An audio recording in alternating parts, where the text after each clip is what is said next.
Good morning. और newspaper कम समय में कैसे तैयार करें, इसके पार्ट 3 में आप सभी का बहुत बहुत स्वागत है। न्यूज़पेपर हमें ये बात समझ में आई कि हमारी पढ़ाई का बहुत ही इम्पॉर्टेंट एक सेगमेंट है और बहुत सी चीज़ें हो रही हैं, बहुत सी चीज़ें ऐसी महत्वपूर्ण हैं जो आपको बहुत ध्यान से समझना चाहिए कि वो चीज़ों का जो है वो इंटरफेस क्या है, वो चीज़ें कैसे काम कर रही हैं। So we have to understand all these things. ये जो है हमें देखना पड़ेगा कि ये चीज़ें कैसे काम कर रही हैं, इन चीज़ों का क्या अपना एक महत्व है और ये बहुत इंपॉर्टेंट हो जाता है, राइट दोस्तों। तो अगर हम लोग अब बात करें, so now we can understand the different things. अब हम लोग जो है वो नई नई चीज़ों को समझ सकते हैं। तो अगर इस चीज़ को देखें, जैसे कि अभी गवर्नमेंट में बहुत से बदलाव हो रहे हैं, बहुत सी महत्वपूर्ण चीज़ें चल रही हैं, राइट। और आप लोगों ने एक नोटिस किया होगा कि इस समय काफ़ी ज़्यादा जो है वो बहुत ही कंफ्यूजिंग टाइप के बिल आ रहे हैं और आपने देखा होगा उसमें एक मूवमेंट हो रहा है लगातार कि जैसे बहुत सी कंट्रोवर्शियल बिल इस समय हमारे सामने है, जैसे कि कृषि सुधारों को लेकर, लेबर रिफॉर्म्स को लेकर बहुत सी, और आपके दिमाग में बहुत सी चीज़ें आ रही होंगी। मुझसे तमाम लोगों ने व्हाट्सअप पे क्वेश्चन पूछा, मैंने उनके क्वेश्चन पढ़े कि सर इसमें प्राइवेटाइजेशन तो नहीं बढ़ जाएगा, किसानों का शोषण तो नहीं बढ़ जाएगा, या लेबर रिफॉर्म में जो है लेबर का शोषण तो नहीं बढ़ जाएगा। बहुत से आपके जो है वो दिमाग में बहुत सी चीज़ें आ रही होंगी और आप लोग जो है वो उसको लेकर आपके दिमाग में बड़ी चीज़ें चल रही होंगी। एक्चुअली होता क्या है कि हर चीज़ को समझने के लिए करंट अफेयर्स में, जैसे आपने अभी अभी शुरू किया है तो आपको क्या होगा, इसका बेसिक फंडामेंटल नहीं पता होगा। मैं आपको एक न्यूज़पेपर में एक बहुत इंपॉर्टेंट चीज़ बताता हूँ जिस पर आपको बहुत फोकस करना है। ये बात आप बहुत ध्यान से समझिएगा। एक होता है नीड, आवश्यकता। आप यहाँ इस समय मेरी क्लास क्यों देख रहे हैं, रीजन क्या है आपको देखने का? आपको नीड है। नीड क्या है कि आपको कम टाइम में न्यूज़पेपर प्रिपेयर करना है, आपको जो यूपीएससी देना है, आपको कॉम्पिटेटिव एज में बहुत आगे रहना है। तो आपकी नीड आपके लिए फंडामेंटल, आपको पता है कि मेरी ये जो है फंडामेंटल नीड है, मुझे ये जो है वो करना ही करना है। तो नीड यानी आवश्यकता जो होती है ये बड़ी महत्वपूर्ण होती है। तो आप इस समय सुबह आप सो सकते थे, आप जो है आराम कर सकते थे, अपने जो है वो जो है लेट नाइट आप पढ़ाई कर रहे हो तो आप देर से सो के उठ कुछ और भी कर सकते थे, एक्सरसाइज कर सकते थे। आप सब कुछ छोड़ के मेरी क्लास इस समय मुझे सुन रहे हैं।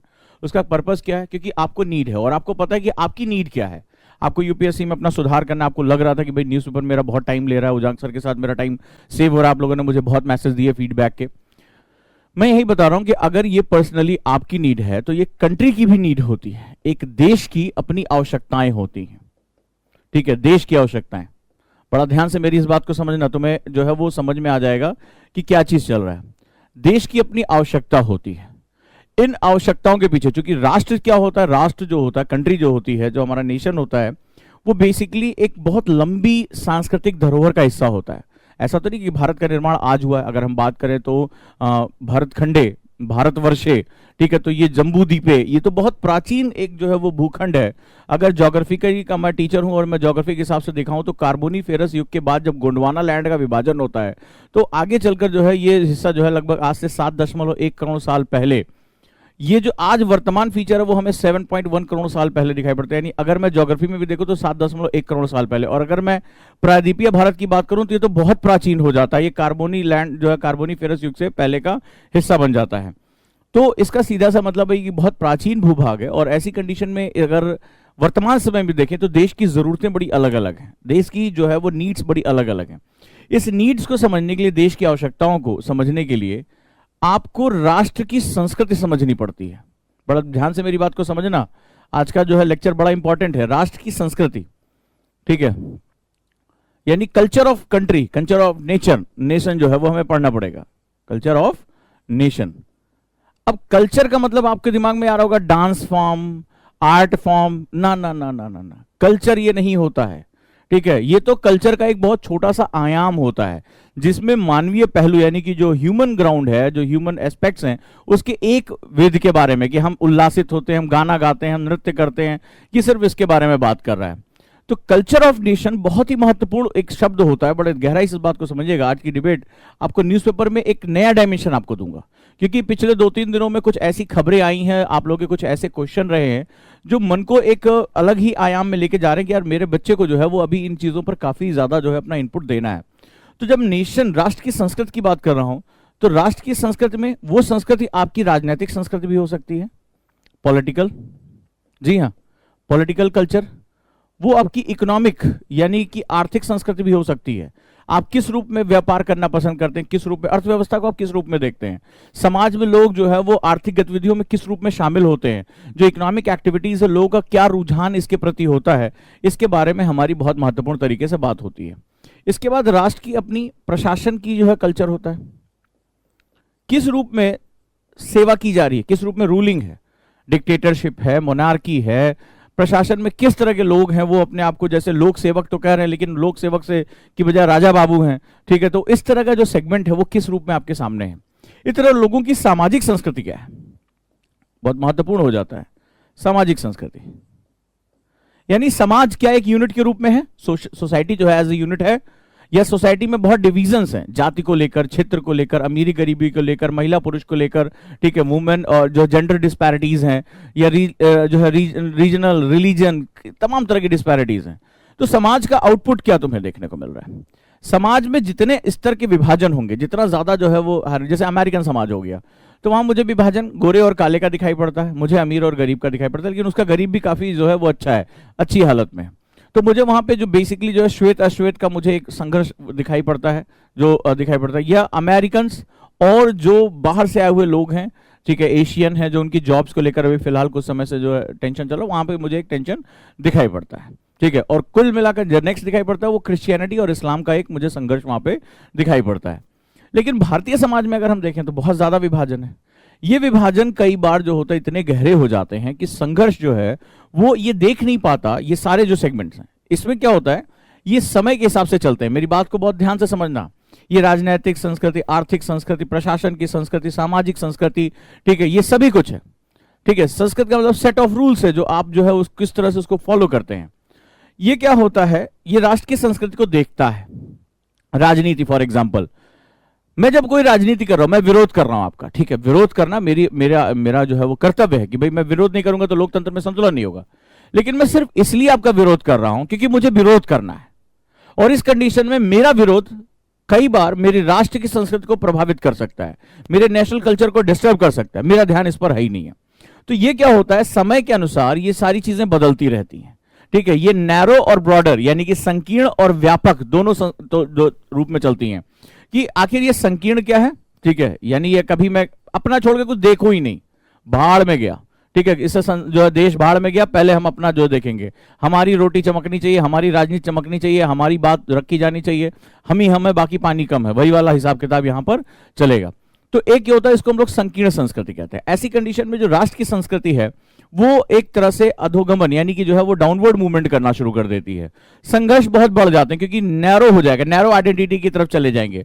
नैरो आइडेंटिटी मतलब अब देश का नहीं, मैं तो बीजेपी वाला हूं, मैं कांग्रेस वाला हूं, मैं सपा वाला हूं, मैं बसपा वाला हूं, इस तरह की बातें हो जाएगी। मैं हिंदू वाला हूं, मैं मुस्लिम वाला हूं, मैं फलाने वाला हूं, मैं ईसाई वाला हूं। इस तरह क्या होगा, ये भी एक डिवीजन होता चला जाएगा। तो जो नेशन की जो संस्कृति है वो क्या हो जाएगा, वो डिस्टर्ब हो जाएगी। और ये समय के साथ चलता है, ये हमेशा इस रूप में चलता है। आप सोचो कि किसी राष्ट्र में हमेशा जो है राष्ट्र की भावनाएं चरम पे होती हैं, ऐसा नहीं होता।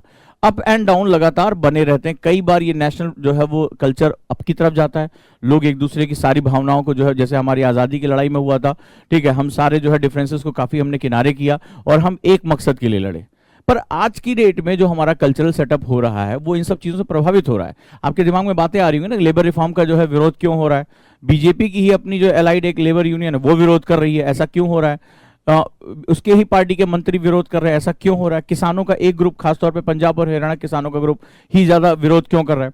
तो आपके दिमाग में बहुत सी चीजें चल रही होंगी, ये बहुत आपके दिमाग में चल रहा होगा, लेकिन उस चीजों को समझने के लिए राष्ट्र की संस्कृति को समझना आपके लिए बहुत जरूरी है।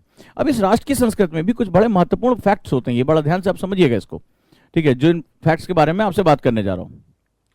ये क्या होता है कि यहाँ राष्ट्र की जो संस्कृति होती है, ये मैंने बताया ना, ये नैरो होगी, ब्रॉडर होगी, नैरो होगी, ब्रॉडर होगी, अप होगी, डाउन होगी, ये चलता रहेगा। कई बार हम अपने जो है वो आपस के मतभेद भूल जाएंगे और नहीं, हम हिंदुस्तानी हैं, हमें हिंदुस्तान के रूप में काम करना है। कई बार ऐसे जो है आता है, फिर उसके बाद क्या होगा, डिस्ट्रॉर्ट हो जाएगी, खत्म हो जाएगी। इसके बाद क्या होता है, राष्ट्र इसी संस्कृति के हिसाब से राष्ट्र की गति तय होती है, राष्ट्र की गति तय होती है। मोशन ऑफ नेशन या स्पीड ऑफ नेशन, कैसे राष्ट्र आगे बढ़ रहा है। ये बहुत ही, जितने भी एडिटोरियल आ रहे हैं बिना इनके समझ ही नहीं पाओगे वो क्या लिखने, सिर्फ वो तुम्हारे लिए फैक्ट होगा, तुम उसकी कटिंग करोगे, उसकी अंडरलाइन करोगे, इससे ज्यादा उसको समझ नहीं पाओगे उसका कोर क्या, जो मैं भी समझाने की कोशिश कर रहा हूं। तो नेशन ऑफ जो है मूवमेंट ऑफ नेशन जो हो रहा है वो बहुत ही महत्वपूर्ण होता है, ठीक है। अब जैसे आप एक सड़क पे जा रहे हो और ढेर सारे स्पीड ब्रेकर हैं आपके सामने, स्पीड ब्रेकर हैं, क्या होगा, आपकी स्पीड क्या हो जाएगी, बाधित हो जाएगी, या बहुत तेजी स्पीड पे चलेगा तो एक्सीडेंट होने का खतरा रहेगा, क्योंकि ब्रेकर बहुत ज्यादा है। अब अगर राष्ट्र को अपनी स्पीड को बनाकर रखना है तो इन ब्रेकर से छुटकारा पाना पड़ेगा, यानी नैरो जो कॉन्सेप्ट है, नैरो आइडेंटिटी से, यानी कि जो संकीर्ण हमारी पहचान उससे निकलकर हम एक व्यापक पहचान की तरफ जानी पड़ेगी, ठीक है। हम राष्ट्रवाद, हम भारतीय, हमारी पहचान हम भारतीय हैं, हमारा जो भी कर्तव्य हम उसके पीछे एक जो हमारा जजमेंट होना चाहिए, मेरे राष्ट्र पर इसका क्या प्रभाव पड़ेगा, ठीक है, मेरे नेशन पे इसका क्या इफेक्ट आने वाला है, और मैं जो भी कच करूं, चाहे वो आप एक छोटे से व्यक्ति हो, चाहे आप पॉलीथीन सड़क पर फेंक रहे हो, कचरा सड़क पर फेंक रहे हो, या किसी को ब्राइब कर रहे हो, किसी को रिश्वत दे रहे हो, सभी चीजों में हर जगह हर समय ये जो राष्ट्र निर्माण का जो प्रक्रिया है वो चलती रहती है। ऐसा नहीं है कि सिर्फ प्रधानमंत्री या राष्ट्रपति या जो मुख्यमंत्री करे, हर व्यक्ति इसका एक हिस्सा होता है। जब मैं शब्द राष्ट्र इस्तेमाल करता हूं तो मैं देश के एक व्यक्ति से लेकर देश की परम सत्ता तक मैं सभी को इसके साथ जोड़ता हूं। राष्ट्र जो होता है वो एक तरह से सिर्फ राजनीतिक इकाई नहीं होता है, it is not political unit. राष्ट्र एक पॉलिटिकल यूनिट नहीं है। राष्ट्र जो होता है वो समस्त लोगों की भावनाओं का समुच्चय होता है। बहुत ध्यान से इस बात को समझिएगा, भावनाएं, कर्तव्य, ये सब कुछ इसके साथ जुड़ जाता है। राष्ट्र एक बहुत बड़ा सेगमेंट है, ये ज्योग्राफिकल नहीं है, ठीक है, ये बहुत कुछ हद तक जो है वो हमारी ऊर्जा के साथ जुड़ा हुआ है। अब राष्ट्र की गति जो है वो तय होती है। राष्ट्र की गति दो तरीके से होती है, एक हम पास्ट में जाकर देखते हैं कि हमारे एक्सपीरियंस क्या रहे, अतीत। दूसरा, जब हम आकर देखते हैं कि वर्तमान क्या चल रहा है, प्रेजेंट क्या चल रहा है। और तीसरा जो सबसे महत्वपूर्ण होता है कि चलो ठीक है, पास्ट में हमने जो देखा कि हमने क्या गलतियां की, पास्ट में हमसे क्या चीजें हुई, और प्रेजेंट में अभी हमारी सिनेरियो क्या है, हम क्या कर रहे हैं। लेकिन किसी भी राष्ट्र की गति को जो है निर्धारित करने के लिए जो सबसे महत्वपूर्ण होता है वो होता है उसके फ्यूचर प्रोस्पेक्ट्स, ठीक है, यानी उसको भविष्य में किधर जाना है। बड़े ध्यान से समझना, जो राष्ट्र के लोग होते हैं वो हमेशा इस बात की फिक्र करते हैं कि राष्ट्र कहां जाएगा, नेशन को कहां पहुंचना चाहिए, राष्ट्र की जो है वो आगे का मूवमेंट क्या होगा। हम हमेशा बात करते हैं ना कि हम अपनी जीडीपी को $5 ट्रिलियन, अभी हम चर्चा देख रहे होंगे किसानों की आय को दुगना पहुंचा देना, पहुंचा नहीं है ना, पहुंचा देंगे, क्योंकि ये जो भविष्य के लक्ष्य होते हैं वो हमें प्रेरित करते हैं। जैसे आपका लक्ष्य 2021 में आईएएस बन जाना, 2022 में आईएएस बन जाना, तो आपने भी तो अपने लिए लक्ष्य रखे होंगे। थोड़े ना होगा कि आए 2022 आएंगे तो सिक्का उछालेंगे, ठीक है, अगर हेड आया तो करेंगे, टेल आया तो नहीं करेंगे। मुझे नहीं लगता इसमें कोई भी ऐसा बैठा होगा। सभी लोगों ने अपने अपने हिसाब से 2023, 2024 जो भी आपके लक्ष्य होंगे वो आपने निर्धारित कर लिए होंगे। अच्छा, जैसे ही आप अपने एम टारगेट निर्धारित करते हो आपको क्या होता है, आपको एक मोटिवेशन मिलता है कि फिर क्या होता है, जब आप टारगेट अपने तय करते हो, यानी फ्यूचर के टारगेट जो आप तय करते हो, आपको ये भी नहीं पता कुछ समय तक आप जीवित रहोगे नहीं रहोगे, आप किस स्थिति में होगे, क्या हो जाएगा, इस ब्रह्मांड का क्या होगा, इस पृथ्वी का क्या होगा, आपको कुछ नहीं पता। बट फिर भी आप क्या होता है, फ्यूचर के अपने लिए जो है वो क्या करते हैं, पहले टारगेट्स बनाते हो। टारगेट्स जब बना लेते हो तो आप उसके लिए प्लान बनाते हो। मेरी बात को बहुत ध्यान से समझना, प्लान बनाते हो, पॉलिसी तैयार करते हो कि आखिर मैंने जो ये लक्ष्य सोचा है, भारत जो है वो दूसरी सबसे बड़ी अर्थव्यवस्था बन जाए या तीसरी सबसे बड़ी अर्थव्यवस्था बन जाए, तो कैसे बनेगी, प्लानिंग क्या होगी। जब आप प्लान डिसाइड करते हो तो आप रिसोर्स फिर ढूंढते हो। जब प्लान एक बार आपका हो जाता है, मेरी बात को बहुत ध्यान से समझना, ठीक है, तो आप रिसोर्स ढूंढते हो, ठीक है, आप क्या करते हो, यू फाइंड आउट रिसोर्सेज, ठीक है, आप रिसोर्स ढूंढते हो, संसाधन, कि भाई कहां से होगा, भारत को ऊर्जा उत्पादन करना है, कहां से होगा, भारत को ज्यादा जल विद्युत चाहिए, कहां से होगा, भारत ज्यादा एग्रीकल्चर चाहिए, रिसोर्स क्या है। तो आप रिसोर्सेज को आइडेंटिफाई करते हो और फिर इन रिसोर्सेज के मोबिलाइजेशन यानी वैल्यू एडिशन के लिए काम करते हो। यह है राष्ट्रीय संस्कृति, ठीक है। किसी भी राष्ट्र की पहले संस्कृति का जानना होना बहुत जरूरी है। इट इज नॉट कि आप सोशल इश्यूज पढ़ना शुरू करो, ये हमारे दैनिक जीवन का हिस्सा है, डेली लाइफ का। अब इकोनॉमिक्स भी क्या है, हमारी इकोनॉमिक्स किस रूप में है, हमारी इकोनॉमिक्स में बहुत कंस्ट्रेंट है, हमारा काम बहुत धीरे धीरे होता है, हमारे यहाँ लाल फीताशाही ज्यादा है, जो है वो बहुत अवरोध होते हैं, लोगों को जो है सरकारी नौकरी से ज्यादा प्यार है रैदर दैन की खुद का काम करने से। ये सब हमारा कल्चरल एस्पेक्ट्स है, ठीक है, और ये बदलाव हमेशा होता रहता है। भारत एक समय बहुत ज्यादा इंडस्ट्रियल नेशन था, जबरदस्त हम उत्पादन किया करते थे, पूरी दुनिया के 40% जीडीपी हम जो है रखते थे, हम जो है निर्यात किया करते थे। आज हम जो है नौकरी ढूंढ रहे हैं, ठीक है, हम आयात करते हैं सबसे ज्यादा। तो अब ऐसा क्या हो, ये हमारा कल्चरल सेटअप चेंज हो गया, ठीक है। पहले हम सबसे ज्यादा निर्यात करते थे, 40% दुनिया की जीडीपी हमारे पास थी, आज हम आयात करते हैं। तो ये जो है वो हमेशा चीजें चेंज होती रहेंगी, ठीक है। ये हमेशा कभी हमारे यहाँ राजशाही थी, कभी हमारे यहाँ जो है गणराज्य रूप में बना करते थे, आज हमारे यहाँ लोकतांत्रिक व्यवस्था है, तो ये जो है वो बदलता रहेगा सेगमेंट। तो राष्ट्र की संस्कृति राष्ट्र की गति तय होती है, ठीक है। आपके यहाँ लोग कैसे काम करते हैं, आपकी राजनीति क्या हर समय राष्ट्र के बारे में बात करती है, ठीक है। कई बार जैसे इजराइल में विरोध भी होगा तो कभी भी नेशन के जो है, अगर कोई नेशन के ऊपर प्रश्न है, राष्ट्र के ऊपर प्रश्न है, तो उस पर विरोध नहीं होगा, उस पर डिबेट नहीं होगी। मामला सिर्फ जो है वो क्या होगा, आपके राजनीतिक सीटों के बारे में हो सकता है, महत्वाकांक्षाओं में बात हो सकता है, लेकिन जब नेशन की बात आ जाएगी तो पूरे देश की भावना एक साथ हो जाएगी। नतीजा क्या हुआ, वो छोटा सा देश इतना ताकतवर हो जाता है। और भारत इतना बड़ा देश है और अभी भी उसकी मैक्सिमम जो फॉरेन पॉलिसी है वो या तो पाकिस्तान या प्रेजेंट में थोड़ा बहुत चीन, वो भी उसको अमेरिका हवा दे रहा है, नहीं तो पूरे जो अभी तक के टाइम में हम सिर्फ पाकिस्तान पाकिस्तान पाकिस्तान ही चिल्लाते रहे। तो हमारे लिए हमारा जो है, हमारे भूभाग का 25% हिस्सा ही हमारी पूरी जो है वो विदेश नीति को खा गया।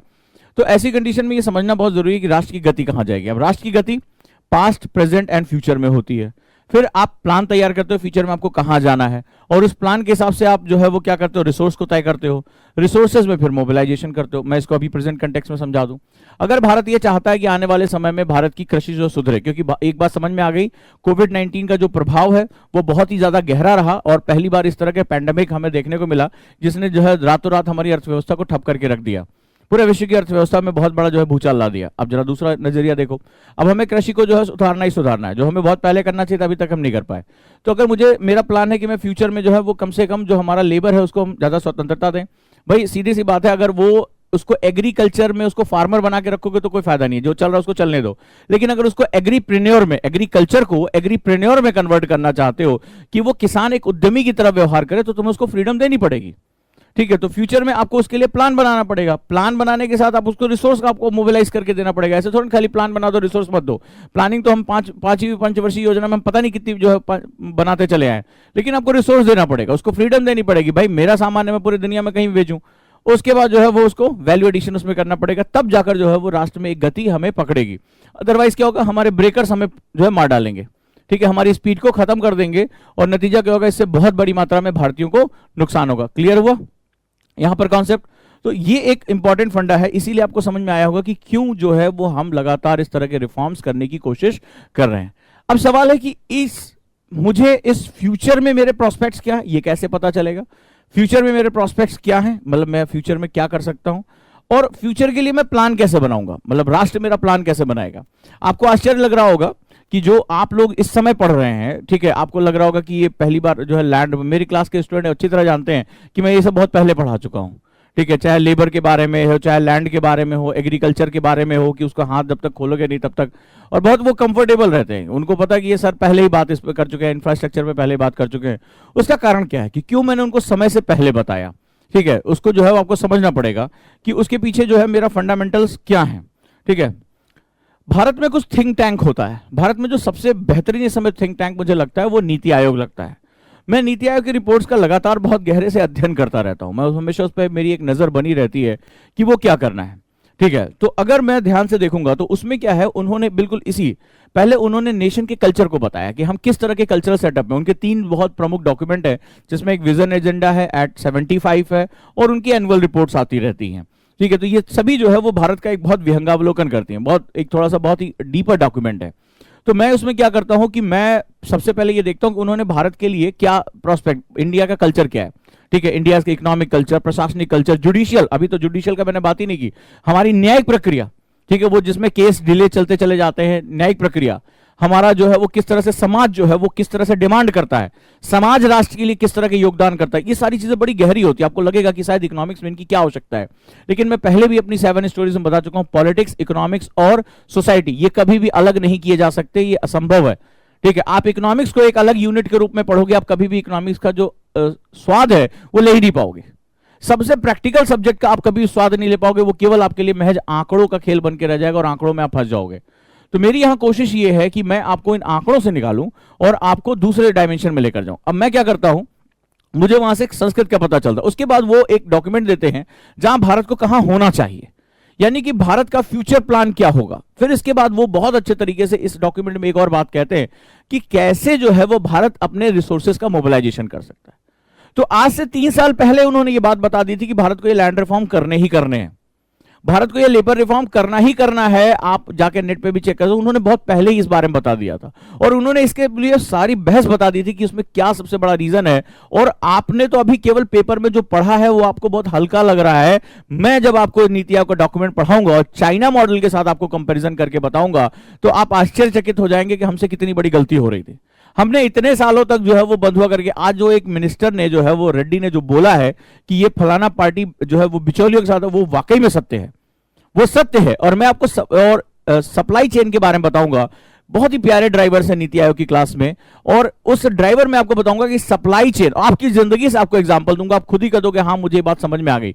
और बहुत सिंपल सी बात है, पता नहीं क्यों पॉलिटिकल लीडरशिप और जो मीडिया का भी एक बहुत बड़ा वर्ग है वो इस बात को समझने ही को तैयार नहीं है कि सप्लाई चेन जितनी शॉर्टर होती है। मैंने जब कॉर्नवालिस का जमींदारी प्रथा पढ़ाई थी और साथ में मैंने न्यायिक उसका जो आईपीसी के बारे में पढ़ाया था, मेरे जो बच्चे होंगे मुझे सुन रहे होंगे बहुत अच्छी तरह जानते हैं कि मैंने आपको एक कहानी सुनाई थी कैसे जो है वो जमींदार, जमींदार से साहूकार, साहूकार से अंतिम व्यक्ति। अगर आपको मेरा वो फिगर याद होगा तो मैंने आपको बताया था, वहीं आपको सप्लाई चेन के बारे में मैंने आपको पढ़ाया था और वही सबसे इंपॉर्टेंट फैक्टर है। तो मैं नीति आयोग की क्लासेस जो होता है, जो नीति आयोग के जितने भी डॉक्यूमेंट्स होते हैं वो एक्चुअली आपको इसी भारतीय संस्कृति और भारतीय संस्कृति की गति, इन दोनों से आपको परिचित करा देंगे। मतलब क्या फ्यूचर प्लान होना चाहिए, अभी हम कहाँ हैं, फ्यूचर में हम कहाँ जाना चाहते हैं, लेकिन सिर्फ यही नहीं बताएगा फ्यूचर में कहाँ जाना चाहते हैं। ये आपने बहुत पढ़ा होगा, किसानों की आय को दुगना कर देना, हमें जो है वो फलाना चीज करना।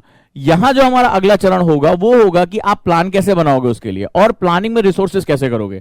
आप आश्चर्यचकित है, जो आज आपके जितने भी अमेंडमेंट्स हो रहे हैं वो आज से 3 साल पहले इसने बता दिए थे, और आज वो इंडिया का थिंक टैंक है। तो सरकार वही कर रही है जो वो उसको कह रही है, क्योंकि वो उस पर जो है वो लगातार एक विचार समूह होता है। कोई भी राष्ट्र जब प्रगति करता है और अपने संसाधनों को मोबिलाइज करना तो उसको थिंक टैंक बनाने पड़ते हैं। हमारे यहाँ तो केवल एक थिंक टैंक है, चाइना में तो हर स्पेसिफिक डिपार्टमेंट के लिए थिंक टैंक है। वो उस पर विचार करते हैं कि क्या किया जाना चाहिए, बेस्ट जो है वो उस पर जो है वो डिस्कशन प्रक्रिया होती है, और वो सरकार को सुझाते हैं कि आपको ऐसे करके चलना है। यही कारण है कि वो इतने कम टाइम में जो हमसे आगे निकल गया। तो जब हम नीति आयोग की डॉक्यूमेंट जो आज मैं शाम को 6 बजे से शुरू कर रहा हूं, ठीक है, और जितने भी बच्चे जानते हैं वो जानते हैं कि मात्र 500 रुपए मैंने फीस रखी है इसकी, ये बहुत कम है, क्योंकि इसके हिसाब से आपको आज की जो ये चीजें हैं, मैं देख रहा था न्यूज़पेपर पढ़ रहा था, बहुत सतही चीजें दे रखी हैं, बिल्कुल सरफेस, मतलब इसमें कोई भी एनालिसिस मुझे नहीं दिखाई पड़ रहा है कि जो एक्चुअल बात की जानी चाहिए उसमें। या तो मैं देख रहा हूं कि राजनीतिक समर्थन के ऊपर आर्टिकल लिखे जा रहे हैं कि भैया जो पॉलिटिकल पार्टी का समर्थन वो अपना लिख रहा है, या अपोजिशन में लिखा जा रहा है, लेकिन जो एक्चुअल फैक्ट है वो पूरी तरह से मिसिंग है। चाहे वो कोई भी न्यूज़पेपर हो, द हिंदू हो, जागरण हो, एक्सप्रेस हो, कहीं से भी मुझे इन डेप्थ एनालिसिस नहीं दिखाई पड़ी कि जो इस दोनों पॉलिटिकल ओरिएंटेशन से, यानी पक्ष और विपक्ष से निकलकर ट्रू परिस्थिति के बारे में बता सके कि वो क्या होगा। तो ऐसी कंडीशन में ये बहुत जरूरी है कि आप इन चीजों को समझो। इस डॉक्यूमेंट को पूरा करने के बाद आपको सबसे बड़ा फायदा होगा, अभी आगे और सुधार आने हैं, ये भी तुम्हें बता दूंगा आगे कौन से सुधार आने हैं। आगे कुछ समय बाद तुम देखोगे एक बहुत जायंट मिनिस्ट्री बनने जा रही है, ठीक है। उस जायंट मिनिस्ट्री में जो है वो जितना भी रेलवे, रोड, शिप, सब कुछ एक साथ मिला दिया जाएगा, सुपर जायंट मिनिस्ट्री होगी। आने वाले टाइम में बहुत से सेज जो है वो छोटे किए जाएंगे और सीईजेड बनाए जाएंगे, कोस्टल इकोनॉमिक जोन। आज बता दे रहा हूं तुम्हें वो, क्योंकि यही भारत की रिक्वायरमेंट है। ये भारत को अगले 15 साल 20 साल क्या करना है इसके बारे में बताएगा, क्योंकि अगर वो कह रहा है 10 से 15 साल तो इसका मतलब हमारे यहाँ पॉलिटिकल सेगमेंट्स बहुत ज्यादा जो स्लो चलते हैं, तो उसमें क्या होगा, और ज्यादा टाइम लगेगा। तो अभी आगे चलकर आप जब भी 2024 में भी एग्जाम दे रहे हो ये चीजें बिल्कुल नहीं बदलेंगी, क्योंकि उन्होंने भारत के बहुत ही कोर फंडामेंटल्स पे काम किया, बहुत कोर फंडामेंटल्स पे काम किया। वो चीजें जो भारत की तकदीर को बदल सकती हैं, भारत की जो संस्कृति है उसको बदलाव ला सकती है, चाहे वो राजनीतिक संस्कृति हो, चाहे आर्थिक या सामाजिक हो। और क्योंकि अर्थव्यवस्था, समाज और राजनीति ये सभी एक दूसरे का हिस्सा होते हैं, इसलिए बहुत आवश्यक हो जाता है कि हम इन चीजों को सही तरीके से समझें। क्लियर है दोस्तों? डन। तो आज शाम को 6 बजे, कितने बजे? आज शाम को मैं 6 बजे क्लास शुरू कर रहा हूं, ठीक है। इसमें से आप में से बहुत से लोगों ने इसमें एडमिशन ले भी रखा है, तो ये 500 रुपीज इज नथिंग, बट ये है कि इसके बाद जो मैं 9 ड्राइवर्स आपसे इस्तेमाल करूंगा, 9 डायमेंशन जो मैं यूज करने जा रहा हूं, ये आपकी आने वाले टाइम में जो सुधार होंगे, ठीक है, आने वाले टाइम में भी जो करेक्शंस होंगे उनके बारे में आपकी पहले से जानकारी तैयार होगी। तो आज आपको समझ में आया, ये आपको आज मैं 6 PM पे ये मेरी क्लास है, दैट इज 6 PM एंड इस फीस इज 500 रुपीज ओनली, ठीक है। एनी टाइम लर्निंग ऐप पर आपको ये क्लास मिल जाएगी। आज शाम को 6 बजे लाइव क्लास है, जब आप ऐप पर जाएं और उसमें जो है वो एडमिशन अभी लें। लगातार काफी बच्चों ने इसमें एडमिशन ले भी लिया है। हमारी एक जो सेगमेंट है वो हम इसमें बहुत बड़ा एक सुधार जो है लेकर आना चाहते हैं। आप लोगों के लिए, जैसे अब मैं न्यूज़पेपर नहीं पढ़ रहा हूं, मैं मुझे अपडेट करने की उसको जरूरत ही नहीं, मैं ये बहुत पहले अपडेट कर चुका हूं, साल 2 साल पहले अपडेट हो चुका है, पता था ये होने वाला है, बस ये था कि कब होने वाला है, ये पॉलिटिकल विल पावर के ऊपर डिपेंडेंट है। और अभी ऐसे बहुत सी चीजें जो है चेंज होने जा रही हैं, जिसको वाकई में भारत को बहुत साल पहले कर लेना चाहिए था। मैं जो एनालिसिस मेरा है, जो सुधार आज हो रहे हैं, नहीं ये टोटली वेस्ट है, टोटली वेस्ट है मेरे लिए। इसमें कोई बहुत बड़ा चेंज नहीं है, आप इसको फैसिनेट हो सकते हो, आप इसको अपडेट कर दो, मेरे लिए इसमें कोई डिबेट ही नहीं है। जो आज काम हो रहा है वो 1947 से 1960 के बीच में हो जाना चाहिए था भारत में। सोच के देखो, जो 2020 में तुम कर रहे हो, वो मेरे हिसाब से, मेरी कैलकुलेशन के हिसाब से, या मेरे बच्चे बहुत अच्छी तरह जानते होंगे जिनको मैंने 7 स्टोरी ऑफ इकोनॉमिक्स पढ़ाई थी, उनको समझ में आ गया होगा कि एग्रीकल्चर में 1947 में ही क्या हो जाना चाहिए था और क्यों नहीं हुआ, और जमींदारी जो है वो प्रत्यक्ष और परोक्ष रूप से कैसे जिंदा रखी गई थी, क्यों जिंदा रखी थी, जमींदारों ने कैसे अपना जो है वो बहुत बड़ा गेम खेला और अपना पूरा सेगमेंट ही प्ले कर दिया। ठीक है, तो जो आज काम हो रहे हैं, ठीक है, वो मुझे दिखाई पड़ता है कि 1947 से 1960 के बीच में हो जाना चाहिए था। ठीक है, तो डिबेट्स बहुत हैं, बहुत मजा आएगा आज जब हम कुछ आर्ग्यूमेंट्स करेंगे। मैं आपको वो चीजों तक पहुंचाना चाहता हूं कि जहां पर किसी भी राष्ट्र की जो संस्कृति होती है वो तय होती है। मेरी आज की बात को बहुत ध्यान से याद रखना, ये जो मैंने आपको ये 4 चीजें बताई हैं, this is one of the most important thing. बिना इसके न्यूज़पेपर आपके लिए सिर्फ मेयरली जो है वो फैक्ट्स है, फैक्ट्स है, इससे ज्यादा कुछ नहीं है। आप मेरे पास, आपने 2 दिन में इतनी फोटोज भेजी, इतने जो है अपने नोट्स, इतने आपने क्वेश्चन भेजे, वो मैं जानता हूं कि किस लिए, क्योंकि आपको उसका कोर नहीं पता। जब तक आपको सेंटर ऑफ ग्रेविटी, गुरुत्व केंद्र नहीं होगा, तब तक आपका संतुलन नहीं होगा, ये तो संसार का नियम है। तो ये जो राष्ट्र की संस्कृति, कल्चर ऑफ नेशन, आपको जब तक नहीं समझ में आएगा कि मेरा बेसिकली इकोनॉमिक कल्चर क्या है, मेरा पॉलिटिकल कल्चर क्या है, कैसे ये मूवमेंट कर रहा है, ठीक है, और जब तक तुम राष्ट्र की गति नहीं डिसाइड कर पाओगे, तब तक आप भारत विकसित राष्ट्र कब बनेगा, भारत में गरीबी कब खत्म होगी, भारत में बच्चों को 2 वक्त का खाना कब मिलेगा, ये सब ये गति के अंदर आता है। ठीक है भाई, हम तेजी से गति करेंगे, हमारी जीडीपी ग्रोथ होगी, हमारा एग्रीकल्चर ग्रोथ होगी, हमारा सर्विस सेक्टर, इंडस्ट्री, तो इसके अंदर सब कुछ समेट जाता है। मैं अगर कहूं भारत को आत्मनिर्भर बनना है, भारत को इंडस्ट्रियल नेशन बनना है, ऐसे थोड़े ना बन जाएगा। ठीक है, कि हमने झाड़ू, ऐसे जो झाड़ फूक किया, आबरा का डाबरा, और जो राष्ट्र जो है वो धड़ाधड़ फैक्ट्रीज बन गई। यू हैव टू पहले लक्ष्य तैयार करना पड़ेगा, और ओरिजिनल लक्ष्य होना चाहिए। और लक्ष्य जो तैयार करो, ये थोड़े ना कि जो है वो पढ़ता मैं 1 घंटा भी नहीं, लेकिन मैं आइए स्टॉप करूंगा, ये वाला नहीं। आपको आपकी रियल सिचुएशन क्या है इसके हिसाब से, then you have to make plan, आपको प्लान एग्जीक्यूट करना पड़ेगा, और आपको रिसोर्स आपको आइडेंटिफाई करने पड़ेंगे, फिर उनका वैल्यू एडिशन करना पड़ेगा, तब जाकर जो आप लक्ष्य प्राप्त करना चाहते हैं वो आसानी से प्राप्त कर पाएंगे। राइट दोस्तों, तो मैं उम्मीद करता हूं कि आज शाम को जो हम लोग जब जुड़ेंगे तो इसमें हम इस चीज पे बहुत फोकस करेंगे और मजा आएगा। मेरी इस बात को कॉपी में लिख के रख लो। इसीलिए मैंने आपसे कहा था कि जो आज का करंट अफेयर्स है वो स्टैटोडायनामिक है, यानी आपको बेस और आपको एडवांस लेवल दोनों जाना पड़ेगा। और मैंने आपसे पहले भी कहा था कि कुछ गवर्नमेंट डॉक्यूमेंट है जो आपकी पढ़ाई का केंद्र बिंदु होना चाहिए, चाहे वो नीति आयोग हो गया, इकोनॉमिक सर्वे हो गया, इंडिया ईयरबुक हो गया, योजना हो गया, कुरुक्षेत्र हो गया, पीआईबी हो गया। ये ऐसे डॉक्यूमेंट हैं जो आपके सेंटर में होने चाहिए, सेंटर में आज की डेट में, क्योंकि यूपीएससी अपना कैरेक्टर बहुत बदल चुका है, उसका चरित्र बहुत बदल चुका है। तो इसके माध्यम से, ये 2 चीजों के माध्यम से आज आप भारत के बारे में बहुत अच्छी तरह से समझ पाओगे, जान पाओगे, और अब आप इस पर अपना जो है वो एक चिंतन शुरू करिए, अच्छी तरीके से इसको समझने की कोशिश करिए कि ये बेसिकली क्या है और ये कैसे काम कर रहा है, जो मैंने आज लिखा। इस पर हम लगातार जो है वो डिस्कशन करते रहेंगे। कल भी जब क्लास होगी तो मैं जानता हूं कि इसके बाद आपके दिमाग में बहुत से प्रश्न आएंगे, मैं चाहता हूं ये प्रश्न आए। ठीक है, इन क्वेश्चन को जब आप मेरे से पूछोगे तो मैं इसके बारे में और अच्छी तरीके से बता पाऊंगा कि ये चीजें क्या हो रहा है। अब पुनीत ने देखो कितना अच्छा क्वेश्चन पूछा है कि सर हरियाणा और पंजाब इसका विरोध क्यों करे। बहुत गहरी बात है। इसके लिए तुम्हें आज नहीं, तुम्हें 1947 से पहले जाना पड़ेगा 1 बार, फिर 1965 आना पड़ेगा 2 बार, और फिर वर्तमान। पंजाब और हरियाणा ही वो राज्य थे जिन्हें हरित क्रांति का फायदा मिला था, और यहां पर जो किसानों की स्थिति देश के अन्य किसानों से बिल्कुल अलग है। मेरा एनालिसिस बिल्कुल इस पे अलग है, और जहां तक मैं समझ पाता हूं, ठीक है, पंजाब और हरियाणा के किसान जो है वो बहुत ही ज्यादा जो है वो जो 1960 की पीढ़ी थी वो बहुत मेहनती थी, तो उसने बहुत मेहनत किया और अपनी एग्रीकल्चर को आगे लेकर गया। फिर क्या हुआ, धीरे धीरे यहाँ का कल्चर चेंज हुआ। अगर आप रियल ग्राउंड पे, ये चीजें आपको हो सकता है कि न्यूज़पेपर और किताबों में ना मिले जो मैं आपको बताने जा रहा हूँ, या मैं आगे डिस्कस करूंगा आपसे जब फार्मर की स्थिति के बारे में। तो नोटिस जो मैंने किया, जो उनकी अगली पीढ़ी थी वो खेती नहीं करना चाहती थी। जैसे भाई पंजाब में हो गया, आप देखोगे बड़ा अच्छा लाइफ स्टाइल, गुची का जूता, ठीक है, स्वैग और ये सारी चीजें हो गई। वो कनाडा की तरफ निकलने के चक्कर में थे कि कनाडा कैसे निकल जाए। हुआ क्या कि वहां पर लेबर की कमी होने लगी। हरियाणा में भी अगर आप वहाँ के लोगों को देखोगे तो बुलेट बुलेट बढ़िया गाड़ी, ठीक है, वो आजकल गाने वाने जो आते हैं वो आपने देखा होगा खूब हरियाणा में, आपको समाज में होने वाले परिवर्तन आपको दिख जाएंगे। तो जो सेकंड पीढ़ी थी वो उतना डायरेक्टली मेहनत नहीं करना चाह रही है। अब अच्छा होगा क्या, इनको लेबर चाहिए होगा सस्ता एग्रीकल्चर कराने के लिए। आज पूरा पंजाब जो है, पूरा हरियाणा लेबर के ऊपर बहुत डिपेंडेंट हो गया है। और ये लेबर कहाँ आता है, यूपी और बिहार से आता है। इनको भैया कहा जाता है, भैया जी, ठीक है, तो भैया हो गया, भैया पहुंच गया उसको, तो भैया जब वहां पे पहुंच गया तो वो काम करता है। अब इसमें क्या होगा, जब लेबर के हाथ में फ्रीडम आएगी, जब ये किसान जो है समृद्ध होगा, ये किसान आगे जाएगा, तो धीरे धीरे वहां पर क्या होगा, वो लेबर की कमी होगी, ठीक है, लेकिन उससे कमी होगी, लेकिन इनका फायदा होगा। जो मध्य प्रदेश, उत्तर प्रदेश, जो बिहार का किसान है उसको बहुत फायदा होने वाला है।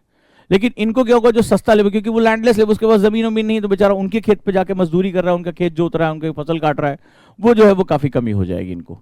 तो इसीलिए ये they are form of landlords, ये एक जो है वो भूमिपतियों के रूप में है, और इसीलिए वो विरोध कर रहे हैं, ठीक है। लेकिन पूरे भारत की एग्रीकल्चर के लिए मुझे ये बहुत अच्छा दिखता है। और मैं सब, कोई भी अगर इस पर डिबेट हो तो मैं एक ही बात कहूंगा, तुम जो सबसे वर्स्ट सोच सकते हो, मैंने सारे इसको चिंतन किया, तुम जितना वर्स्ट सोच सकते हो सोच लो, फिर भी इससे किसानों का फायदा ही होगा।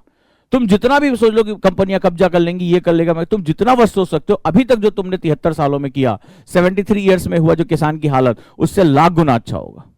जो तुम्हारा सबसे वर्स्ट है फिर भी वो गुड होगा, क्योंकि तुमने जो 73 सालों से किसान को बिल्कुल जो है अपाहिज बना के रख दिया था, बिल्कुल बुरी हालत में उसको डाल दिया था। और जब तक 55% आबादी, जब तक किसान को तुम कहते हो कि खेती एक घाटे का सौदा है, तुम उसको बिजनेस भी बता रहे हो, फिर उसको घाटे में भी डाल रहे हो, तुम सरकार खुद ही मान रही कि हम जो है वो उससे बहुत बड़ी गलती हुई है।